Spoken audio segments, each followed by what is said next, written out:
रंग film presents.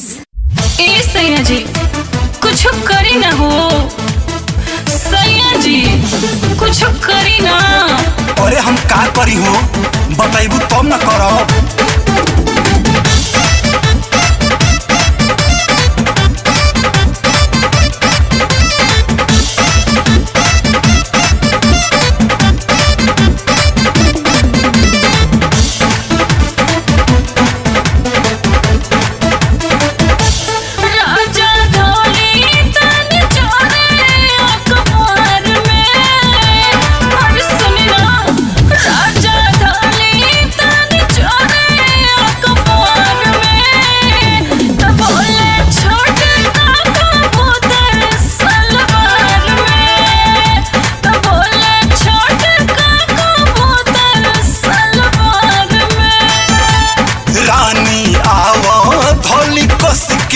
अखबार में रानी आवो धोली कस के अखबार में तनाही बोली कबूतर तोहरा सलवार में, तनाही बोली कबूतर तोहरा सलवार में।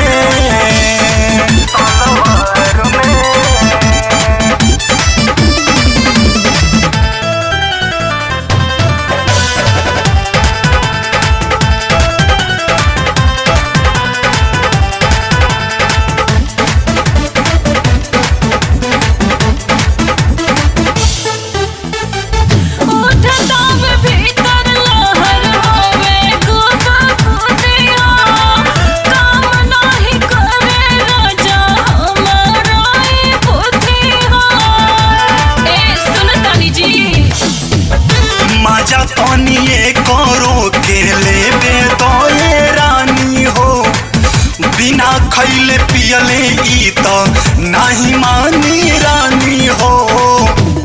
देखा देखी नहीं कोनी पिछवाड़ में, बोले छोट काका पुतर सलवार में, तो बोले छोट काका पुतर सलवार में।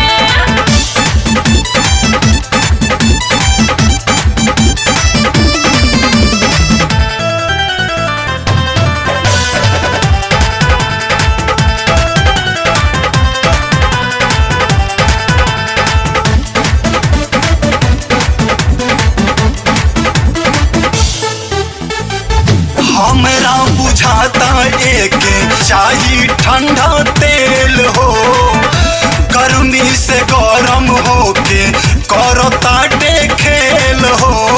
सुना तारू हो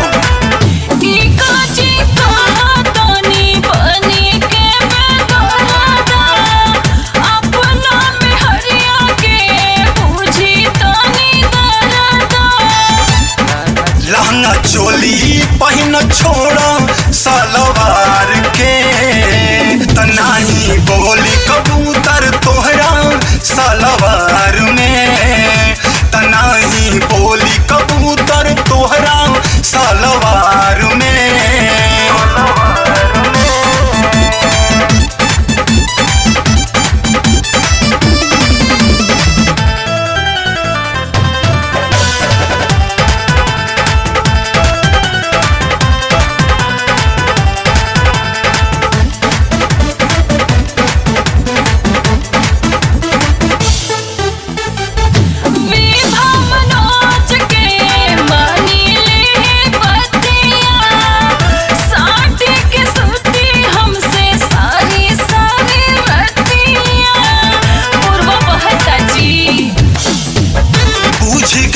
बात हम का हो विचार में, बन के समीज घुसी जाइब सलवार में।